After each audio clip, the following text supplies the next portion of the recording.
Kahit wala kang ngipin, kaya mong kainin, kaya kung ano yung sekreto sa paggawa nitong napakalambot na calamares at walang langsa, i-share ko sa'yo.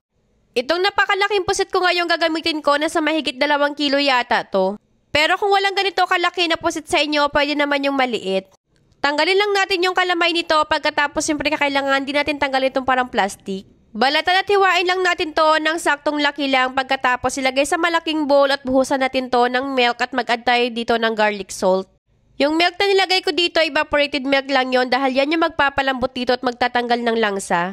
Napanood ko lang din kaya sinubukan ko at sobrang na-amaze ako, totoo nga talaga. Habang nakababad yung pusit, gawa na tayo ng wet mixture. Pagsamahin lang natin yung cornstarch, all-purpose flour. Season natin ng onion powder, garlic salt, chicken powder, tapos cold water.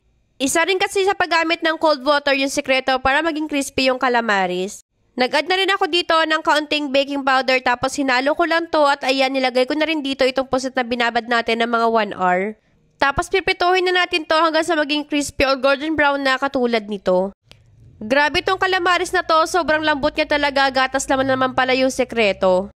Kaya naman kung mahilig kayong magluto nito tapos hindi siya ganun kalambot, nako subukan mo maglagay ng gatas, paniguradong malambot yan.